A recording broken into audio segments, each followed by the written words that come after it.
وہ لاجیکل، منطقی، عقل مندی کی باتوں میں، اسی لیے آپ دیکھیں گے کہ وہ پوری مدت کربلا میں امام حسین علیہ السلام مسلسل گفتگو کر رہے ہیں اپنے دشمنوں سے، اور حتیٰ عصر عاشور کے آخری لمحے تک ان کے خطاب ہیں، وہ بات کر رہے ہیں، خطاب کر رہے ہیں دشمنوں کو جو اتنے سارے تب تک جرائم اور کرائمز انجام دے چکے ہیں، کیونکہ وہ جنگ کو موڑنا چاہ رہے ہیں اس سمت جہاں ان کے فریق اور ان کی سائڈ کی قوت ہے، عقل مندی، لاجک، فطرت کو خطاب کرنا، یا اسی طرح سے وہاں پر بروٹیلٹی اور بربریت ہے، وہاں طاقت و پاور ہے، یہاں پر کردار اور شرافت میں طاقت و پاور ہے، اور اسی لیے چاہے وہ جناب ہر کے لشکر کو پانی پلانے کا واقعہ ہو، یا آخری دن جو مختلف قسم کی عظیم کردار کے نمونے قائم کیے ہیں حسینیوں نے، یہ دوبارہ یہ ایسیمیٹرک وارفیئر کی ایک مثال ہے۔ یا اگر میں ایک دو اور مثالیں دوں، وہ چاہ رہے ہیں، یزیدی چاہ رہے ہیں کہ جنگ جلدی سے ہو جائے، رات میں نپٹ جائے۔ امام حسین علیہ السلام رات میں نہیں ہونے دیتے، بلکہ پوسپون کرواتے ہیں جنگ کو، دن میں ہو تاکہ سامنے ہو، واضح ہو کیا کیا ہوا، تاریخ میں درج ہو سکے، چشمدید گواہ ہوں، اور وہ جنگ کو موڑ رہے ہیں اس طرف کہ جہاں ان کی طاقت اور ان کا پاور پایا جاتا ہے۔ اسی لیے آخری بات میں کربلا کے تناظر میں اور اے سیمیٹرک وارفیئر کو جوڑ کر جو آخری نقطہ میں عرض کر دوں وہ یہ کہ ہم دیکھیں گے کہ جب عصر عاشور کو امام حسین علیہ السلام کا سر قلم کیا جاتا ہے، بیویوں کو اسیر کیا جاتا ہے، تو یزیدی فورس یہ سمجھ رہی ہے کہ جنگ ختم ہو گئی ہے، اب انعام لوٹنے کا اور غنیمت لوٹنے کا، انعام حاصل کرنے کا پیریڈ آ گیا، جنگ ختم ہو گئی۔ لیکن کیونکہ وارفیئر اے سیمیٹرک ہے، غیر متقارن ہے، حسینی طرف وہ یہ سمجھ رہی ہے کہ اب تو حقیقت میں مقابلہ شروع ہوا ہے، سر کٹنے کے بعد اور قیدی بننے کے بعد۔ آ جائیں 12 روزہ جنگ میں ایک دو مثالیں میں ذکر کر دوں اور پھر سوال و جواب کی طرف بڑھتے ہیں۔ 12 روزہ جنگ میں اگر آپ دیکھیں تو جو ویسٹ کی سائڈ سے، میں ویسٹ کا لفظ استعمال کر رہا ہوں کیونکہ امریکہ، اسرائیل وغیرہ یہ سب جو ہے وہ ایک سویلائزیشنل اور جنیرک جو ہے وہ یہ مغرب ہے، تو مغرب کی جانب سے ہم دیکھتے ہیں کیا کوشش ہے۔ مغرب کی جانب سے کوشش یہ ہے کہ ہم خاص افراد کو، فوجی کمانڈر، حتیٰ اگر ممکن تھا تو وہ یہاں کے پریسیڈنٹ وغیرہ کو، اور حتیٰ رہبر معظم کو وہ نشانہ بنا رہے تھے، اور بنایا انہی نے بنایا، اور کچھ لوگوں کو شہید کیا، باقی لوگ شہید نہیں ہوئے اس معرکے میں۔ کوشش یہ تھی کہ خاص انڈیویجولز کو ٹارگٹ کیا جائے، اس طرح سے ختم کیا جائے، لیکن یہاں پر سے کیا کوشش ہے؟ یہاں پر سے کوشش یہ ہے کہ ان کا جو ملٹری اور اسٹریٹجک انفراسٹرکچر ہے، خاص طور پر اسرائیل کے سرزمین میں، اس کو ڈسمینٹل کیا جائے۔ قوتیں، ان کی جو انڈرسٹینڈنگ ہے اپنی اور سامنے والے کی قوت کو لے کر، وہ مختلف ہے۔ یا مثال کے طور پر ان کی ایک کوشش یہ ہے، ان کی طاقت و قوت اس میں پائی جاتی ہے کہ وہ کوشش کر رہے ہیں کہ وہ ایران کی پبلک میں دہشت پھیلائیں، ہائی لیول، ہائی رینکنگ اسیسینیشنز کے علاوہ پھر جگہ جگہ چھوٹے چھوٹے لیول پر ڈرون اٹیکس کرنا، کار بامز وغیرہ انفلٹریٹ کرنا، اس طرح سے دہشت پھیلانے کی کوشش کر رہے ہیں۔ لیکن یہاں سے پھر کوشش کی جا رہی ہے کہ ٹارگیٹڈ طریقے سے جو ہے وہ وہاں کے ملٹری انفراسٹرکچر کو ڈسمینٹل کیا جائے۔ مغرب کی کوشش اور ویسٹ کی کوشش رہی دوبارہ کہ جنگ جلدی سے نپٹ جائے، چند دن میں، شاک اینڈ اور، جیسے وہ جو واشنگٹن میں رہنے والا وہ شیطان ہے کہ وہ کہتا ہے کہ کیا ہے، ان بوم آؤٹ، یہ اس کا اس زمانے میں نعرہ تھا جب اس نے حملہ، جو امریکہ نے ڈائریکٹ حملہ چھوٹا سا کیا یہاں پہ، تو جلدی کریں۔ لیکن ایران کی کوشش کیا رہی؟ ایران کی کوشش اس سمت میں رہی کہ اس کو اور لمبا اور طولانی کیا جا سکے، کیونکہ وہ سمجھتے ہیں کہ ان کی طاقت کہاں پر پائی جاتی ہے۔ اسرائیل کی کوشش کیا ہے اس جنگ کے دوران کہ پبلک مسلسل بنکرز میں جائے، ہر 2 گھنٹے 4 گھنٹے پر سائرن بجتا ہے، بنکر میں لوگ جاتے ہیں، کچھ لوگوں نے تو کئی دن مسلسل بنکر میں گزارے۔ لیکن ایران میں کیا کوشش کی گئی؟ 13 جون کو حملہ ہوا، 14 جون کو جشن غدیر سڑکوں پر اس اعتبار سے منایا گیا، حکومت نے اس کو منوایا اور آگے بڑھایا کہ حملہ بھی جاری ہے 13 جون 14 جون، اور 14 جون کو صرف تہران میں، صرف جہاں سب سے شدید حملے تھے، سب سے شدید حملے تہران میں تھے، 14 جون کو تہران میں 30 لاکھ سے زیادہ لوگ سڑکوں پر آ کر کھلے عام جشن غدیر مناتے ہیں۔ آپ دیکھ رہے ہیں وہ الگ الگ ایسیمیٹرک وارفیئر کا پہلو۔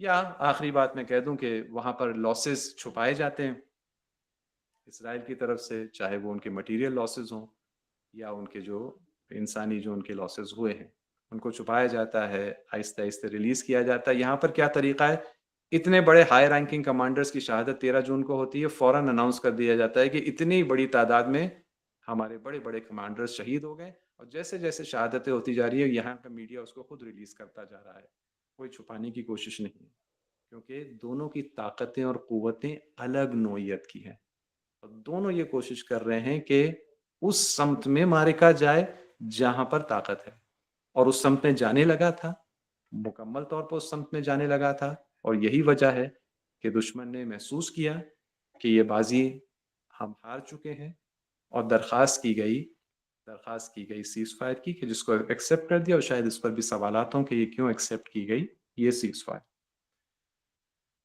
میں اپنے گفتگو کو یہیں پر ختم کرتا ہوں، اور انشاءاللہ کہ آگے جو سوال اور جواب رہیں گے، مجھے نہیں پتا پیٹرن کیا ہے، کوئی ماڈریٹر پوچھے گا یا لکھے جائے، جیسے بھی ہے میں اپنی استطاعت تک جہاں تک بھی میرے لیے ممکن ہے میں انشاءاللہ کوشش کروں گا سوالات کے مفید جی جواب۔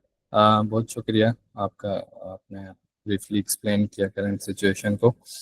کوشچنس جو ہیں اگر کوئی کرنا چاہتا ہے تو وہ مائک آن کر کے بھی پوچھ سکتا ہے اور چیٹ میں بھی لکھ سکتا ہے۔ تو کچھ کوشچنز آ گئے ہیں ہمارے پاس چیٹ میں، تو اسٹارٹ کرتے ہیں۔ خواہر ارشین زہرا کا کوشچن ہے، will Israel and America start war with Iran again and what is the state of war in Gaza right now؟ جی دیکھیے، یہ کہ دوبارہ سے جھڑپ ہوگی، یہ تقریباً سبھی لوگ اس کو مانتے ہیں، یعنی ویسٹ کی سائڈ پر بھی اور اسلامک ریزسٹنس ایکسس کی سائڈ پر بھی سب کا یہ تقریباً ماننا ہے کہ یہ دوبارہ جھڑپ ہوگی، لیکن یہ کب ہوگی، کیا اسی ہفتے ہوگی یا ایک مہینے بعد یا ایک سال بعد، یہ اندازہ لگانا مشکل ہے۔ دوسری بات یہ کہ یہ کس شکل میں ہوگی، کیا دوبارہ ایسے ہی ہوگا کہ ایک رات اچانک اسرائیل امریکہ یہ حملہ کر دیں گے، فوجی کچھ حملہ ہوگا، اسیسینیشنز ہوں گے وغیرہ، کیا ایسا ہی ہوگا؟ شاید، شاید نہیں، اور بھی بہت طریقے ہیں۔ مثال کے طور پر ایران کے اندر انٹرنل ڈسٹربنس، ڈس ایگریمنٹ، آپسی اختلاف، اس کو دوبارہ سے شعلہ ور کرنے کی کوشش، اس کو زیادہ پھر پھیلانے کی کوشش، کیا ہو سکتا ہے ایران کے کسی نیبرنگ کنٹری کے ساتھ کوئی کرائسس کریٹ کیا جائے، یا ایران کی کچھ نیبرنگ کنٹریز کے درمیان کرائسس کریٹ کیا جائے، یا حتی جنگ کا کچھ کیا جائے سلسلہ کے، جس کی وجہ سے ایران مجبور ہو کہ اس میں کسی طرح انوالو ہو، وغیرہ وغیرہ، مختلف طریقے ہو سکتے ہیں۔ لیکن یہ کہ دوبارہ سے کانفلکٹ ہوگی اور اس کا ایک ملٹری ڈائمنشن بھی ہوگا، یہ تقریباً جتنے بھی اینالسٹ ہیں ان کا اس پر اتفاق ہے کہ یہ ایسا ہوگا، کیونکہ ابھی دشمن کمزور ہوا ہے۔ اس 12 روزہ جنگ میں اسرائیل امریکہ کی شکست ہوئی ہے، لیکن شکست مکمل نہیں ہوئی ہے، وہ ابھی باقی ہیں اس ایریا میں، ان کے ابھی بھی انفلوئنس اور پاور ہے، اور وہ ابھی مکمل طور پر نا امید نہیں ہوئے، ابھی بھی انہیں کچھ امید ہے کہ ابھی بھی کچھ ہم بازی اپنے سمت پلٹ سکتے ہیں۔ دوسرا سوال غزہ کے حالات کو لے کر ہے۔ غزہ کے حالات آپ کے سامنے ہیں، میڈیا میں آپ کے سامنے ہیں کہ غزہ میں ایک طرف سے جینوسائیڈ جاری ہے، لیکن ملٹری فیلئر بھی اسرائیل و امریکہ کا دن بدن بڑھتا جا رہا ہے، اور ادھر ایک ہفتے سے 10 دن سے ایسا محسوس ہو رہا ہے کہ وہاں کی جو ریزسٹنس فائٹرز ہیں وہ پہلے سے زیادہ کامیابی سے وہاں اندر جو آکیوپیشن فورسز موجود ہیں ان کو ٹارگٹ کر پا رہے ہیں اور انہیں قتل کر پا رہے ہیں اور ڈیمیج پہنچا پا رہے ہیں، لیکن وہ اصل مقابلہ ابھی بھی باقی ہے، اسی پیٹرن پر باقی ہے کہ ویسٹ وہاں کی پبلک اور عوام کی ہمت پوری طرح سے توڑنا چاہتا ہے، اور وہاں کی عوام ابھی بھی کوئی ایسے آثار اس میں نظر نہیں آ رہے کہ وہ گھٹنے ٹیکنے کو تیار ہے، اور انشاءاللہ کہ وہ اسی طرح آگے بڑھیں گے اپنی مکمل جیت کی جانب۔ جزاک اللہ۔ خواہر وجیحہ زہرا کا کوشچن ہے کہ از ایرانی اسٹیٹ means رہبر and ایرانی politics on the same page like مطلب کیا صدر اور جو وزیر خارجہ وغیرہ ہیں اور جو ولایت فقیہ کیا وہ سیم پیج پہ ہیں؟ جی اہم سوال ہے۔ یہاں پر اس بارے میں مختلف قسم کے کنسرنز اور ڈاؤٹس رہے ہیں ان 12 دن میں ایران کے باہر خاص طور پہ، لیکن وہ چیز جو پکچر سامنے آئی ہے وہ یہ کہ اس جنگ کو قدم بقدم خود رہبر معظم نے اس جنگ کو مینج کیا ہے، اور اس میں ڈائریکٹ لیڈرشپ کا کردار ادا کیا ہے۔ کئی بڑی شخصیات نے اس بات کی گواہی دی ہے جو خود جنگ میں انوالو تھے کہ ڈائریکٹ براہ راست یہ انوالومنٹ ہے جنگ کو، یعنی مقابلے میں جو حملے ہوئے ہیں ان کو جس طرح سے آرگنائز کیا گیا اور پورا اس کا جو اسٹریٹجی اور ایگزیکیوشن، اور پھر اینڈ میں حملوں کو روکنے کا بھی فیصلے، وہاں تک وہ رہبر کے ہی پورے فل انوالومنٹ کے تحت یہ کام انجام پایا ہے۔ اور ایسی کوئی ہم لوگوں کو یہاں پر جو مختلف شواہد ہیں اس سے کوئی ایسی چیز نظر میں نہیں آتی کہ جس سے لگتا ہے کہ کسی بنیادی اسٹریٹجک میٹر میں رہبر معظم اور یہاں کے حکومت کے کوئی بڑے اہلکار منسٹر وغیرہ کوئی الگ ویو رکھتے ہیں۔ ہو سکتا ہے کسی مائنر پوائنٹ میں ڈس ایگریمنٹ ہو، کسی ٹیکٹک میں، وہ تو ہر جگہ ہوتا ہے، لیکن کسی فنڈامنٹل اسٹریٹجک اپروچ میں کسی ڈس ایگریمنٹ کا یہاں پر کوئی واضح شاہد اور مثال نظر نہیں آتا۔ ڈیسیشن میکنگ یہاں پر سیکیورٹی میٹرز میں ایک کلیکٹیو ڈیسیشن میکنگ کا پیٹرن ہے۔ یہاں پر جو نیشنل سیکیورٹی کاؤنسل ہے جس کے اندر یہاں کے بڑے سیکیورٹی کے لوگ، آرمڈ فورسز کے لوگ، گورنمنٹ کے لوگ اس کے ممبرز ہیں، رہبر کے بھی اس کے نمائندے اس میں ہیں، یہ مین ڈیسیشنز لیتے ہیں لیکن اوور سی کرتے ہیں رہبر معظم۔ تو ابھی فی الحال اگر یہ پوچھا جائے are they on the same page, تو یہ بہت ہی امفیٹکلی اور کانفیڈنٹلی یہ کہا جائے گا yes they are on the same page, there may be some minor tactical disagreement but fundamentally they are on the same page۔ ٹھیک ہو گیا۔ برادر علی رضوی کا کوشچن ہے کہ we saw that Iran don't include its allies. Was it from Iran or allies are backed off? Like Iran کے ساتھ جو وار ہوئی اس میں اس کے allies یمن یا حزب اللہ نے شامل نہیں ہوئے، تو کیا ایسا ہی تھا، اور ایسا تھا تو کیوں تھا؟ جی یہ لوگوں نے مارک، ایک تو میں تھوڑا سا کریکشن بس اس میں کرنا چاہوں گا سوال میں۔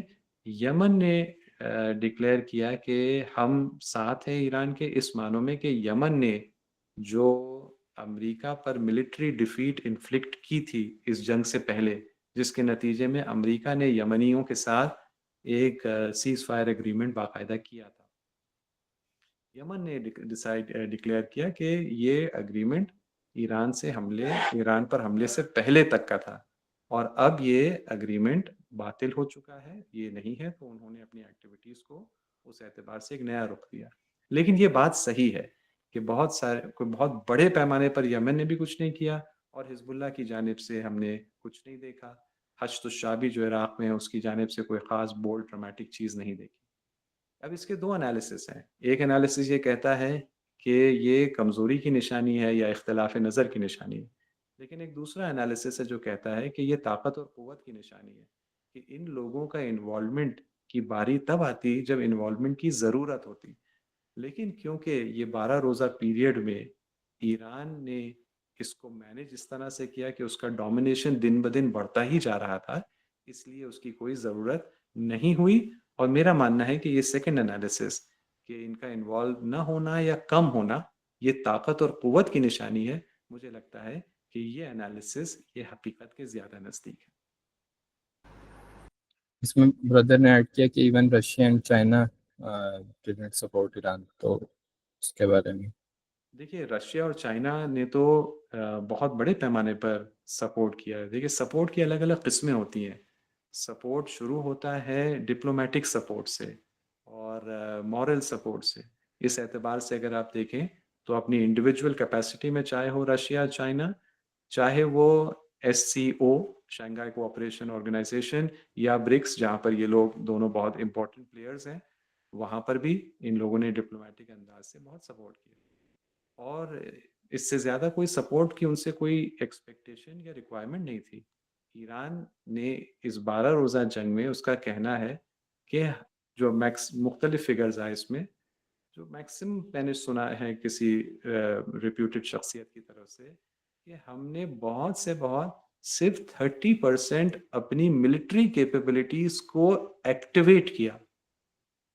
یہ توجہ کریں، ایکٹیویٹ کیا، نہ یہ کہ ہم نے ڈپلیٹ کیا اور یوز کر دیا، صرف 30% اپنے ملٹری کیپیبلٹیز کو ایکٹیویٹ کیا ہے اس جنگ میں۔ تو جب ایران اس جنگ کے میں ایسی پوزیشن محسوس کر رہا تھا ملٹری، تو کیوں کوئی اور آ کے ملٹری انداز سے مدد کرے؟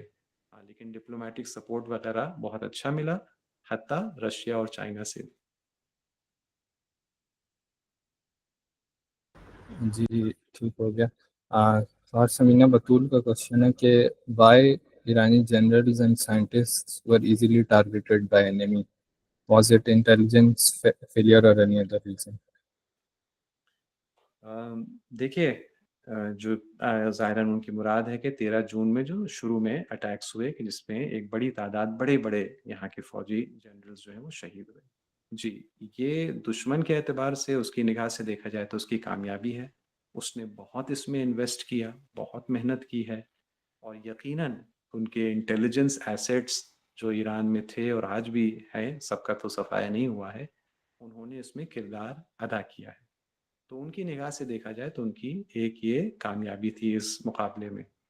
اور جیسے کہ جنگ میں ہوتا ہے، جنگ میں یہ تو کوئی گارنٹی نہیں ہے کہ کوئی قیمت ادا نہیں کرنی پڑے گی چیز کی، یہ ان قیمتوں میں سے ہے کہ جو ایران نے ادا کی، جیسے ہمیشہ اہل حق نے قیمتیں ادا کی ہیں اپنی بڑی بڑی کامیابیوں کے لیے۔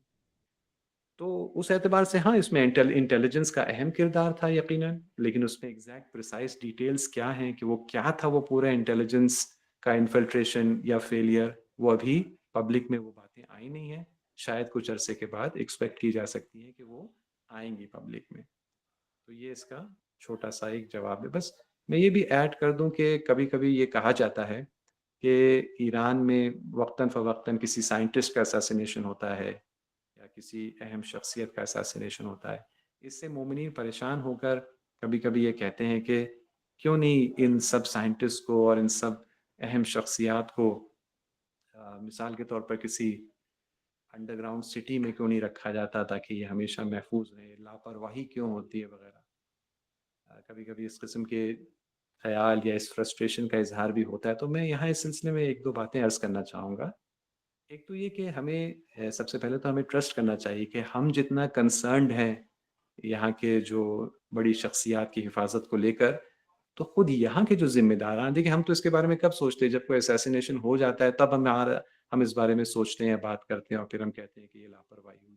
لیکن یہاں پر ایسے لوگ ہیں جن کا 24 گھنٹے یا سالوں سال یہی کام ہے ان کی حفاظت کے لیے تدبیر کرنا۔ تو سب سے پہلے تو ہمیں ٹرسٹ کرنا چاہیے ہے کہ ہمارے علاوہ ہم سے زیادہ جو ہے سمجھدار لوگ بھی موجود ہیں جو بہتر طریقے سے فیصلے لے رہے ہیں۔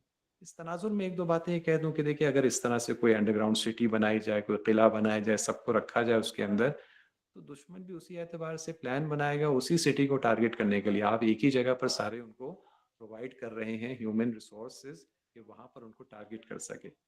پلس جو اس کے نیگیٹو اثرات ہیں، جو روحانی، جو سوشل، اخلاقی اس کے نیگیٹو اثرات ہیں، اس پر بھی توجہ کریں کہ جب یہ شہادتیں ہوئیں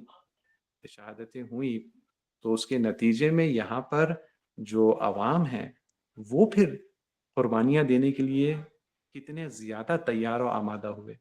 اور اس طرح سے ہوتا ہے، اگر یہ جو خاص لوگ ہیں یہ اور ان کے گھر والے ہمیشہ سیف رکھے جا رہے ہیں، تو عوام میں اور ان کے درمیان کیا دوری پیدا ہو جاتی، جو خود کتنی بڑی ویکنس یہاں کی سوسائٹی میں پیدا کرتی۔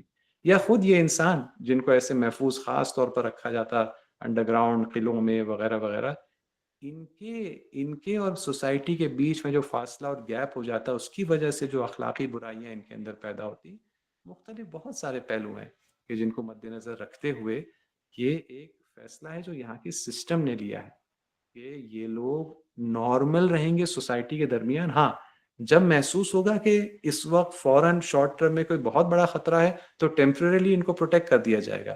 لیکن ظاہر سی بات ہے کہ اس وقت انٹیلیجنس ایک کامیابی دشمن کو ملی اور یہاں کی طرف یہ جج نہیں کر پائے کہ فوراً اسی دن خطرہ اور حملہ ہونے جا رہا.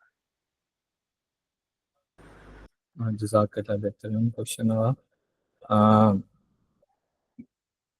درین فاطمہ کی طرف سے کوشچن ہے what we should do for Palestine. جی بس مجھے ایک 30 سیکنڈ دے, میں ابھی لوٹ رہا ہوں کیمرے کے سامنے. Sure.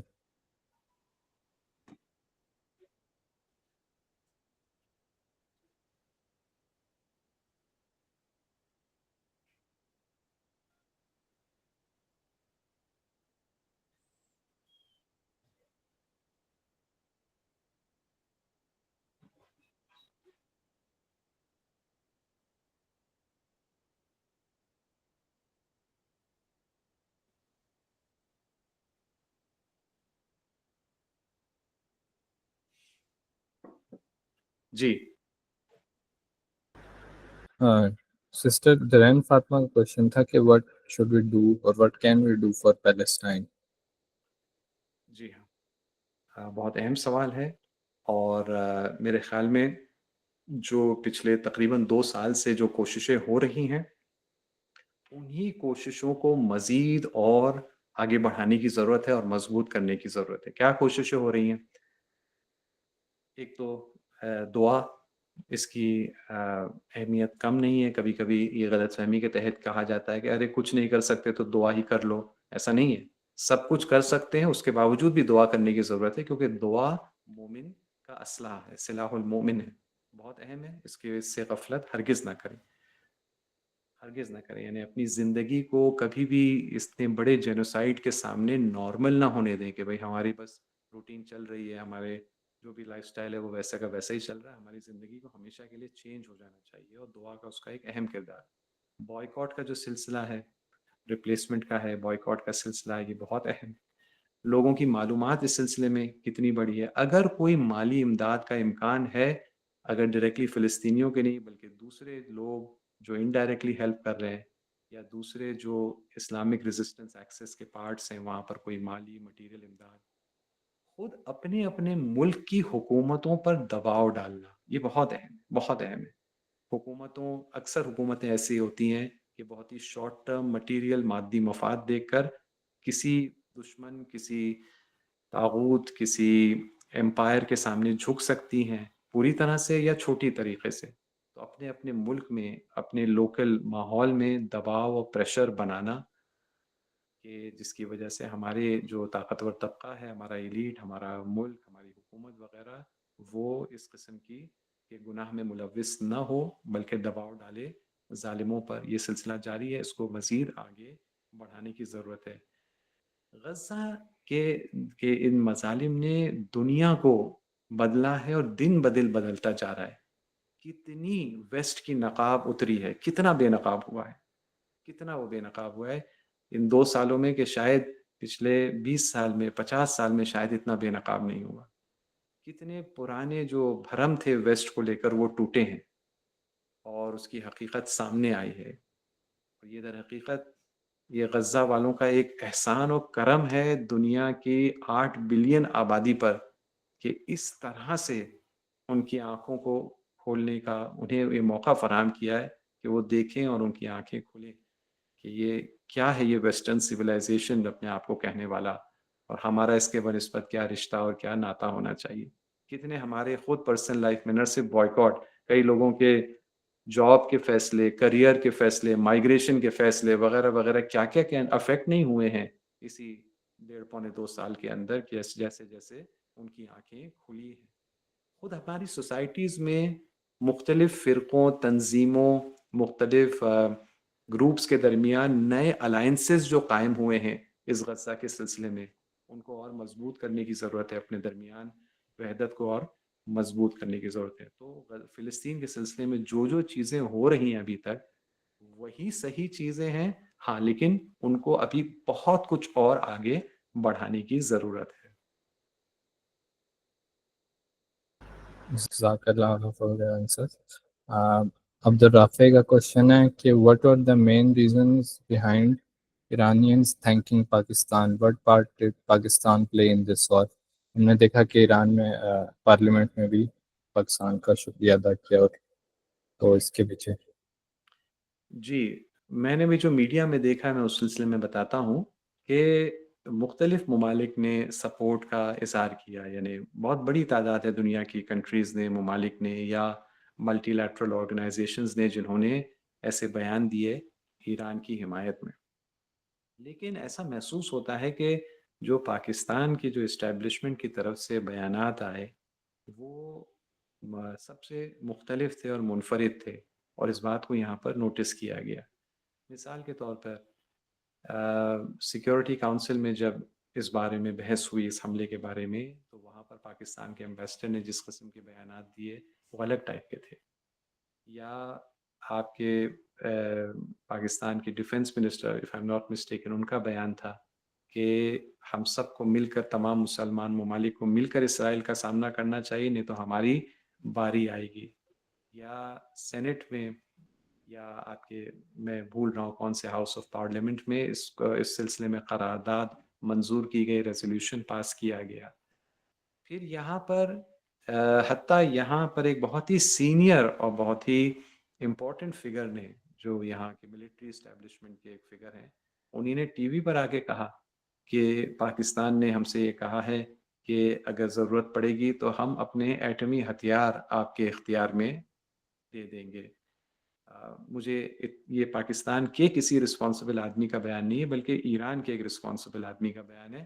جہاں تک مجھے پتا ہے پاکستانی اسٹیبلشمنٹ نے اس بیان کی تردید نہیں کی، یعنی اٹ از ازیومڈ کہ ایسا واقعاً بیان ہوا ہے. اس کے علاوہ جنگ کے بعد جس طرح سے آپ کے پرائم منسٹر گئے اسلام آباد میں ایمبیسی میں، اور وہاں پر انہوں نے مبارکباد دی وغیرہ وغیرہ مختلف چیزیں، تو جو رویہ پاکستانی اسٹیبلشمنٹ کا رہا ہے خاص کر، وہ اس کا بہت بڑا یہ اثر رہا ہے. اس کے علاوہ اسٹیبلشمنٹ کے علاوہ تنظیموں کے، مختلف تنظیمیں، سیاسی جماعتوں وغیرہ کے لیڈرز جو اس وقت گورنمنٹ میں نہیں ہے، اسٹیبلشمنٹ کا حصہ نہیں ہے، ان کے بھی بیانات کافی یہاں پر نوٹس کیے گئے، پسند کیے گئے. لیکن مین ہے اسٹیبلشمنٹ فگرز کے جو بیانات رہے ہیں اس کو یہاں پر پسند کیا گیا، اور اس نتیجے میں آپ نے دیکھا کہ یہاں کی پارلیمنٹ میں حتیٰ پاکستان کا شکریہ ادا کرنے کے لیے مل کر نعرے بھی لگائے گئے ہیں. جزاک اللہ. لاسٹ فیو کوشچنس پھر ہم سیشن کو اینڈ کی طرف لے جاتے ہیں انشاءاللہ. وجیہہ زہرا کا کوشچن ہے کہ is it true that current situation is a step towards Imam Mahdi Ajalla Ta'ala Faraj al-Sharif? And furthermore, is it okay to say it as the Karbala of current time? Karbala is only one. Further, in Karbala, Imam Hussain was assassinated. All was end. تو یہ question ہے. دیکھیے ہر چیز جو ہے ہم کو ظہور کی جانب لے جا رہی ہے. یعنی یہ کہیں کہ 12 روزہ جنگ ہمیں ظہور کی جانب لے جا رہی ہے، لیکن مثال کے طور پر جو IS داعش کا تھا وہ نہیں لے جا رہا. نہیں، ہر چیز جہاں پہ ہم دیکھتے ہیں حق اور باطل کی صفیں اور سمٹ رہی ہیں، مضبوط ہو رہی ہیں. تو اس اعتبار سے کیونکہ اس 12 روزہ جنگ نے بھی ایک بڑا کردار ادا کیا، لوگوں کے شعور میں بہت اضافہ ہوا، لوگوں کے جذبے میں بہت اضافہ ہوا، اتحاد میں، یکجہتی میں بہت اضافہ ہوا ہے. یہ حق کی جانب. اور باطل کی جانب آپ دیکھیں تو وہاں باطل کا بے نقاب ہونا، چاہے وہ غزہ کے جینوسائیڈ کی وجہ سے اخلاقی طور پر بے نقاب ہو رہا ہے، یا باطل کا حتیٰ اسلحے اور ملٹری پاور اور دبدبے کے اعتبار سے اس کی حقیقت کا عیاں ہو جانا، اور جیسے انگریزی میں کہا جاتا ہے پتہ چلنا کہ that the emperor has no clothes. تو یہ چیزیں جو پتہ چلی ہیں یہ سب بہت دنیا کو اس سمت میں لے جا رہی ہے، اس شعور کی منزل پر، اس جذبے کی منزل پر، اس طاقت اور قوت کی منزل پر کہ جو لازمی ہے اور ضروری ہے کہ اس کے بعد ہی ظہور ممکن ہے. تو جی، ان اے جنرل سینس ہر اہم ڈیولپمنٹ، ہر چیز، خاص طور پر جہاں پر انسانوں کا شعور بڑھتا ہے، جہاں باطل بے نقاب ہوتا ہے، یہ سب چیزیں ظہور کی جانب لے جا رہی ہیں. اور جہاں تک رہی بات کہ ہم کہیں کہ فلاں چیز کربلا ہے، آج کی کربلا ہے، یہ ایک کوئی خاص ایسا اہم سوال نہیں ہے. ہم جب کہا جاتا ہے کہ کوئی چیز کربلا کی طرح ہے یا آج کی کربلا ہے، تو اس کی مراد یہ ہے کہ کربلا کی عظمت کی کوئی نہ کوئی جھلک کسی حد تک اس میں نظر آ رہی ہے. ظالم اور مظلوم کا مقابلہ ہے، حق اور باطل کا مقابلہ ہے، سچ اور جھوٹ کا مقابلہ ہے. اس اعتبار سے اسی لیے تو کہا جاتا ہے کہ کربلا جو ہے وہ پیراڈائم ہے، کہ جس کے اس پیراڈائم میں اس اینک کو لگا کر ہم چیزوں کو دیکھتے ہیں تو ہمیں وہ واضح نظر آتی ہیں، صاف نظر آتی ہے. جب تک وہ کربلا کی اینک ہم نے نہیں لگائی، یہ چیزیں ہمیں دھندلی نظر آتی ہیں. ہم کربلا کی اینک لگا کے کربلا کی خصوصیات کو کچھ حد تک ہم آج کل کے حالات میں یا ہر زمانے کے حالات میں ان کی جھلک اور ان کی عکاسی دیکھتے ہیں. اس کوشچن کا آخری پارٹ بھی تھا کہ ان کربلا امام Hussein was assassinated everything ended. تو کیا ایسا ہی تھا یا جیسے میں نے اپنی شروع کے چند منٹ کی گفتگو میں عرض کیا کہ یہ صحیح بات ہے کہ امام حسین علیہ السلام کی شہادت کربلا میں واقع ہوئی، لیکن I think everything actually started there in a sense rather than everything ended. اس کے آج تک ہم اثرات اتنے عظیم انداز سے جگہ جگہ دیکھ رہے ہیں.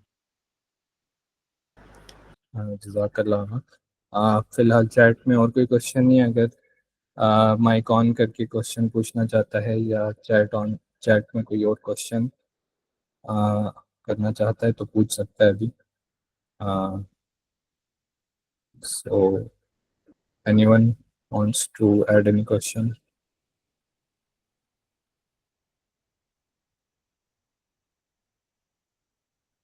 I guess اور questions نہیں ہیں ہمارے پاس، تو سیشن کو اینڈ کرتے ہیں یہاں پہ. ونس اگین میں تمام پارٹیسپینٹس کا شکریہ ادا کروں گا، اور اسپیشلی آغا کا شکریہ ادا کروں گا کہ انہوں نے ہمیں ٹائم دیا، کون سے جوائن کیا ہمیں، اور سب پارٹیسپینٹس نے کے کوشچنس کے بہترین جوابات دیے. تو اس کے لیے آپ کا بہت شکریہ.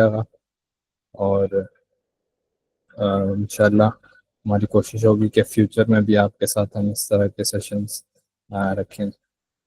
تو بہت شکریہ آپ کا. جی بہت بہت شکریہ مجھے دعوت دینے کا، ایسے سیشنز رکھنے کا. انشاءاللہ امید ہے کہ ہمارا ایمان اس سے اور مضبوط ہوگا، ہم اپنے فرائض و ذمہ داریوں کو بہتر سمجھ سکیں گے اور ان کو بہتر طریقے سے انشاءاللہ ادا کر سکیں گے انشاءاللہ. انشاءاللہ سیشن کا اختتام دعائے امام زمانوں سے کرتے ہیں. تو آغا پلیز. بسم اللہ الرحمن الرحیم.